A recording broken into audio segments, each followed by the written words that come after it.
Hello, and welcome to our online discussion of euthanasia, assisted suicide, and other ending-of-life practices that have a discriminatory effect on people with disabilities for the 15th of August, 2014. My name is Amy Hasbrook, and I am the director of Toujours Vivant-Not Dead Yet. TVNDY is a project of the Council. Hello. And welcome to our online discussion of euthanasia, assisted suicide, and other ending-of-life practices that have a discriminatory effect on people with disability. Doink. Sorry about that. Okay. That's what happens when you forget one little thing. Okay.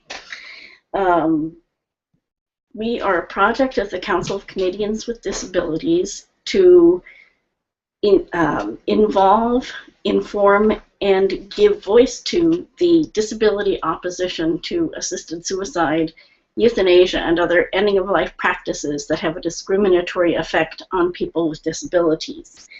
The reasons for our opposition to euthanasia and assisted suicide are fairly straightforward.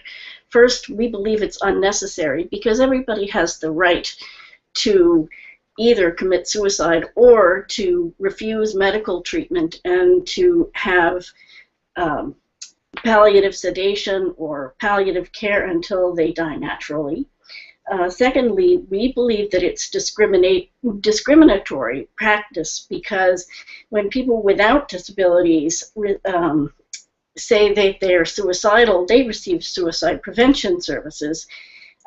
Whereas when people with disabilities say they want to die, they are not only given help to die, but by virtue of that help, their death is essentially guaranteed. And whereas most people who attempt suicide fail, and so people with disabilities are also deprived of the right to cry for help. Thirdly, we believe that the choice to die cannot be free as long as people with disabilities do not have the choice of where and how they live.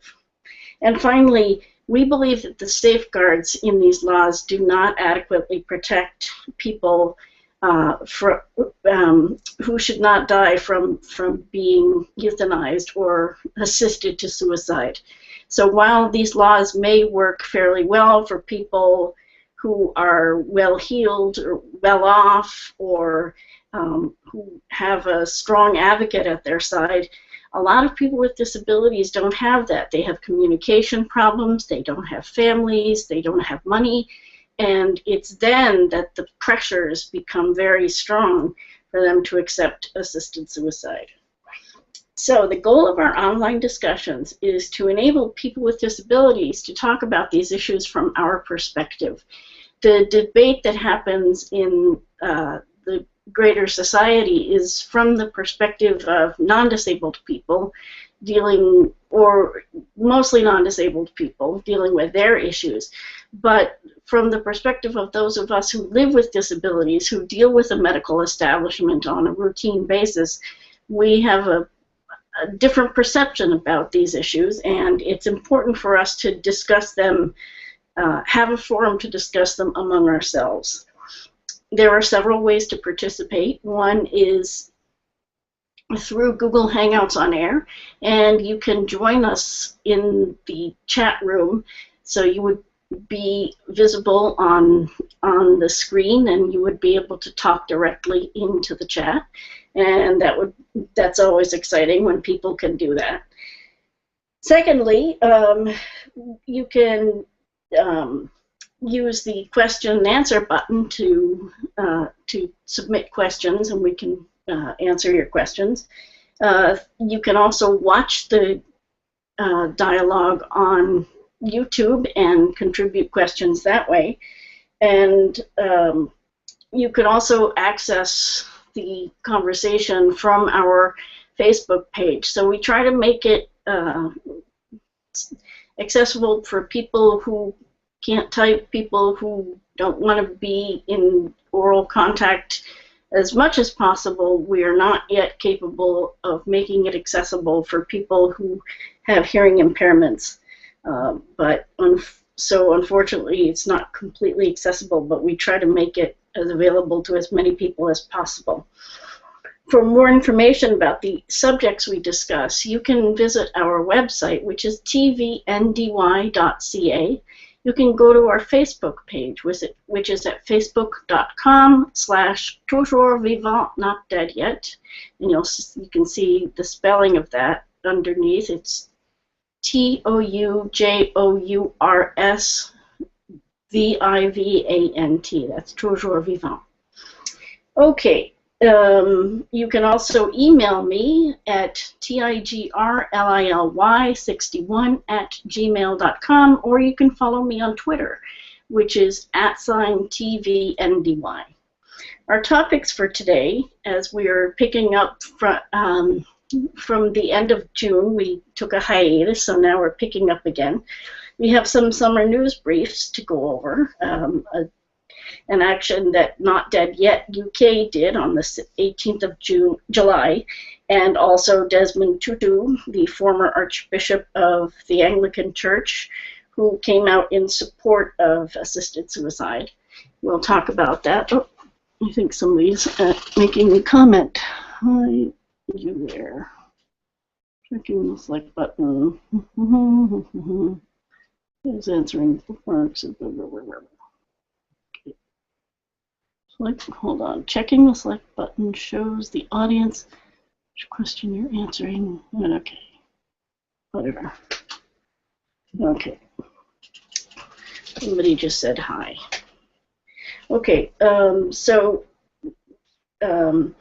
We are also going to talk about some events coming up this fall, which is on September 10th. There's an International Suicide Prevention Day.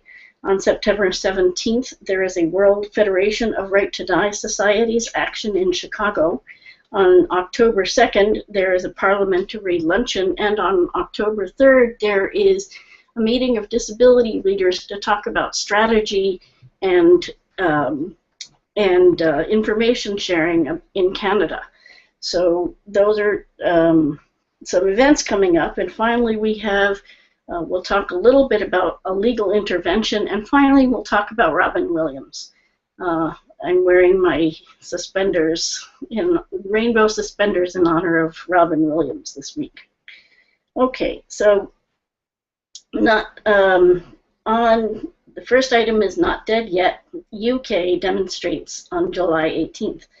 On that day, the House of Lords in England held a hearing on Lord Falconer's private member's bill, which would allow assisted suicide to be adopted in the UK. Not Dead Yet UK is a group of disability rights activists who co-sponsored the demonstration in front of Westminster Palace. The 200 people held signs and chanted during the day-long hearing, and it was quite hot over there, so there was a lot of people who were pretty tired, but it was exhilarating from what I understand.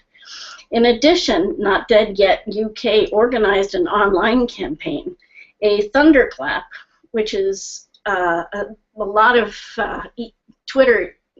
tweets being sent at the same time automatically, went off at 8:30 a.m., reaching 284,000 people.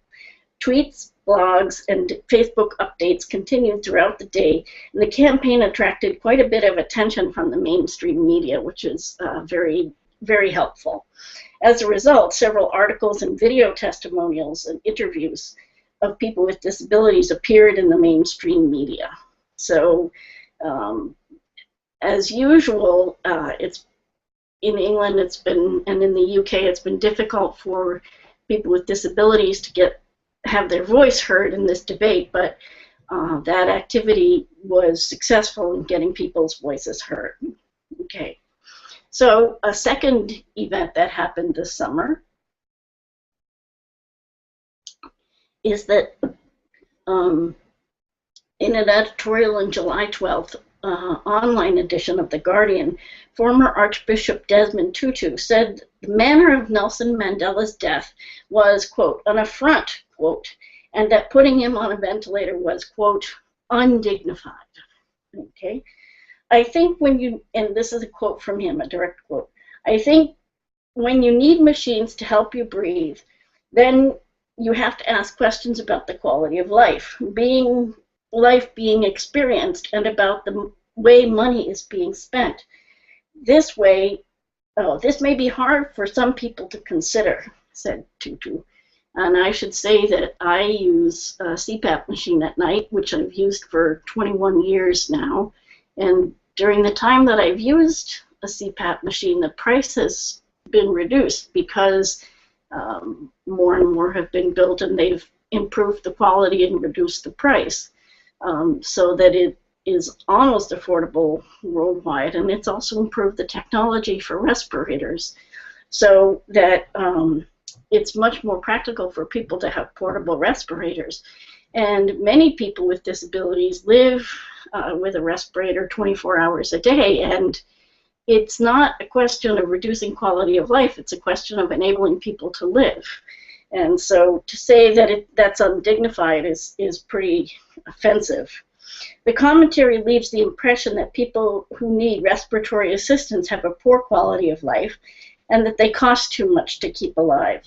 In addition, Tutu equates dignity with physical and mental health, a position that is truly undignified for a religious leader, in my humble opinion.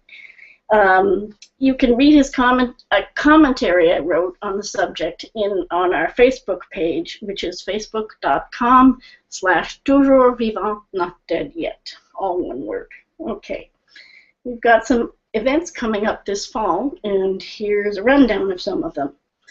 On September 10th, the International Suicide Prevention Day will be held, as it is every September 10th, and September is Suicide Prevention Month, so there will be many local and national events to support suicide prevention initiatives. However, few suicide prevention groups, not many, have taken a position against assisted suicide. In fact, the majority have either not taken a position or have come out in favor of assisted suicide, which seems pretty hypocritical to us. It seems like if you're going to take a position against suicide, you should take a position against suicide for everybody, and not select out a certain group of people to say, oh, well, their suicide is okay. One easy way to communicate this message is to attend a suicide prevention event and hold a sign that says, "Suicide prevention for all, no assisted suicide," and with the international accessibility symbol at the bottom so that people know what you're talking about. In my experience, this message makes people think. Some people realize the contradiction between supporting assisted suicide and opposing and trying to prevent other suicides, and they agree with our position. Some people disagree, but doing this is a way to open up the conversation. So I'm just going to check and see if anybody's asking questions over here. Nope, nobody's asking questions over here. You need to check the YouTube channel just to make sure there aren't any questions. So I don't have any questions here. Okay, the next event is September 17th, the World Federation of Right to Die Societies Action coming up. The Final Exit Network in the United States will welcome the 20th Annual Conference of the World Federation of Right to Die Societies in Chicago on September 17th to 21st. The Federation promotes assisted suicide and euthanasia for people with disabilities as well as those at the quote-unquote end of life. This is the first time the Federation has met in the United States since the year 2000, when Not Dead Yet held a demonstration against the event in Boston, which I was there, and it was quite the event, I should say. Several disabled people were arrested that day, and I acted as legal observer and counsel in that situation. That was when I was still a lawyer. And so the Chicago action is going to be at least as big, and we hope that people will come out, because it's a World Federation of Right to Die Societies. it's not just about the United States. So I will be speaking at the event to talk about what's going on in Canada. And if you're interested in attending, please email me at tigrlly61@gmail.com, and I'll get information to you about that event. Okay, October 2nd is there is going to be a parliamentary luncheon in Ottawa, and TVNDY and the Euthanasia Prevention Coalition are organizing a luncheon for parliamentarians on the 2nd in Ottawa.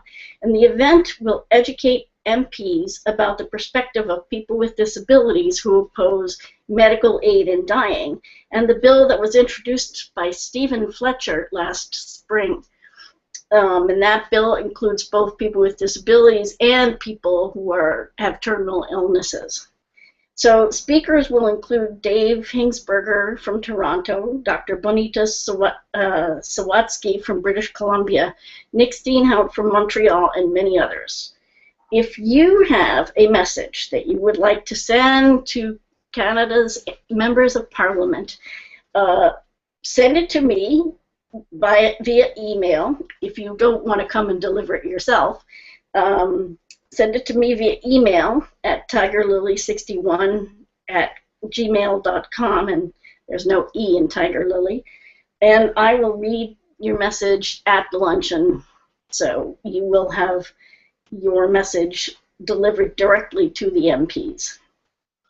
On October 3rd, so the next day, people with disabilities will hold a meeting to discuss strategies to deal with the current situation in Canada.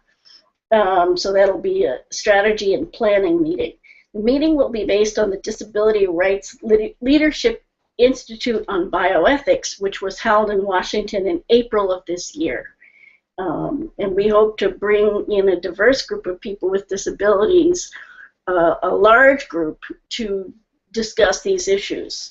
The Council of Canadians with Disabilities has an Ending of Life Ethics Committee, but it's a small group, and we meet regularly by phone, but we feel it would be good to bring in more people from, other groups to talk about these issues and plan.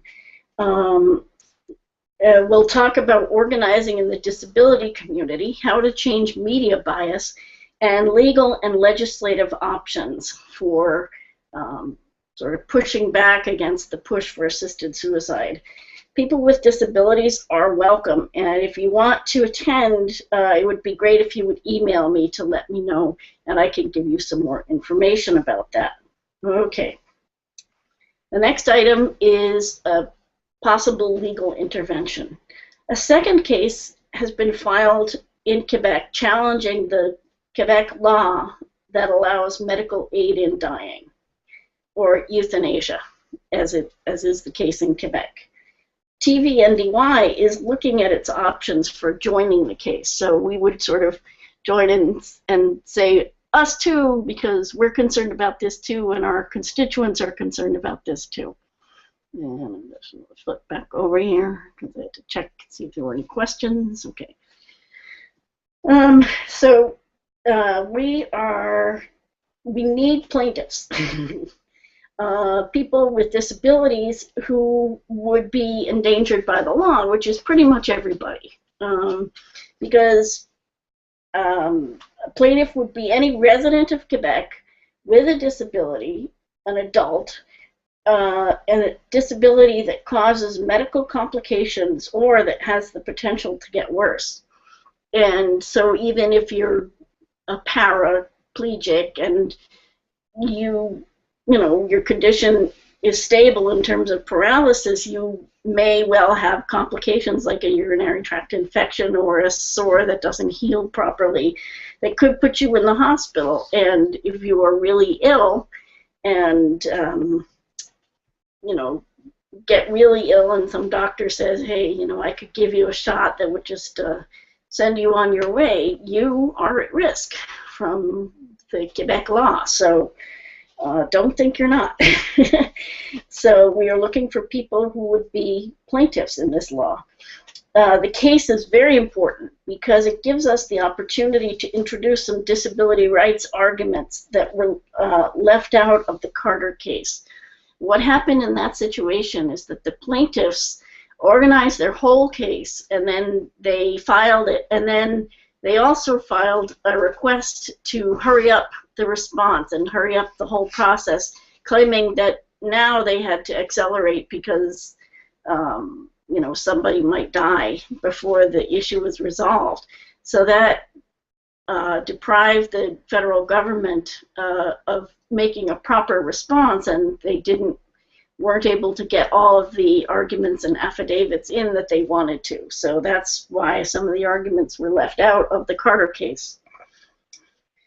And so if you want to participate in the Quebec initiative, you can email me at tigrlly61@gmail.com. Okay, just 1 minute.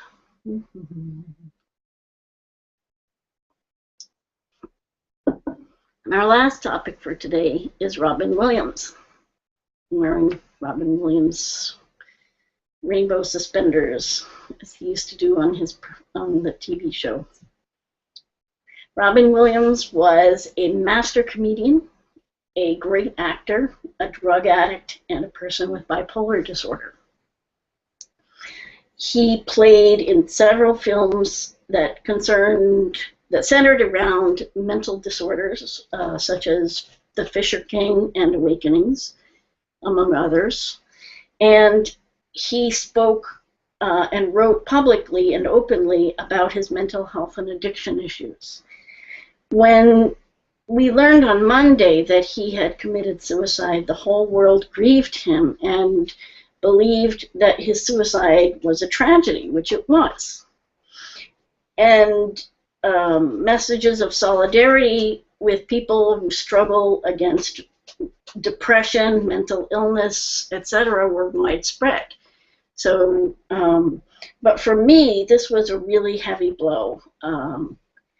I had followed his career since his Mork and Mindy days back in the 70s when I was a pup, as well as his efforts to conquer his demons. And when he lost that battle, it was very, very discouraging for me because I also have to deal with depression. And it's really hard to deal with depression, and you do get discouraged. So then yesterday we learned that Robin Williams had Parkinson's disease. It was announced by his wife. And immediately the comments started. Now his suicide makes sense, people said. He is in a better place. We understand why he would want to die. So from one moment to the next, his suicide was transformed from a tragedy to a rational act. But the only thing that changed during that minute was the addition of a physical disability. And disability rights activists have said for 30 years that it's the devaluation of life with a disability that drives the assisted suicide movement. And this response to the news of Robin Williams' physical disability really exemplifies and proves that point. It exemplifies that phenomenon. So it's now up to us, those of us with disabilities and our allies, to hold a mirror to society in this moment of its responding, and to show that the hypocrisy, the prejudice, and really the hatred behind this sudden change in the interpretation of Robin Williams' death. And I think it's an important, it's a responsibility that we have. And it may be hard because, you know, when people say, oh, well, it's because of his disability, we understand, that feels, it's saying that what the people who support assisted suicide are always saying, which is our lives are not worth living. And it's a very direct way of saying it, but we have to fight back as much as we can. So that's my comment on Robin Williams. And please watch our Facebook page. I put up a commentary this morning that was really well done on that subject, and encourage everybody to read it. So, okay, so that's it for today. Now, how to contact us, how to be in touch with us. First of all, you can email me, and I've given my email several times, but I'll give it once again, which is tigrly61@gmail.com. You can also follow me on Twitter, which is TVNDY. Oh, I'm sorry, @TVNDY. You can visit our website, which is tvndy.ca. You can go to our Facebook page, which is facebook.com/toujours vivant not dead yet. The whole thing, one word written out. Okay. On our website, we have all of the previous online discussions available for your viewing pleasure, and this one will be put up, shortly after. Sometimes it takes a couple weeks for me to get to putting them up, but it will be there.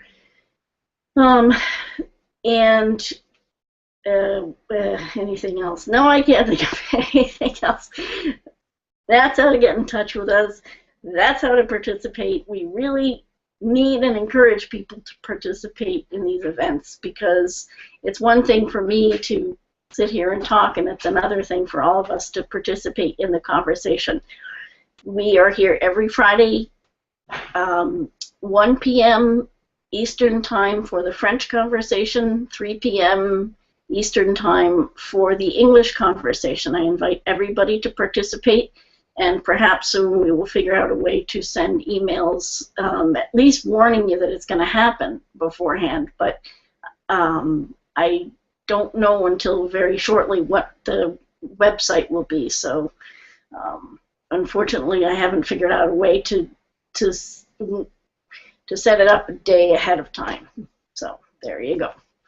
Thank you very much for watching, and I hope you have a great week, and hope to see you again next week. Take care. Goodbye.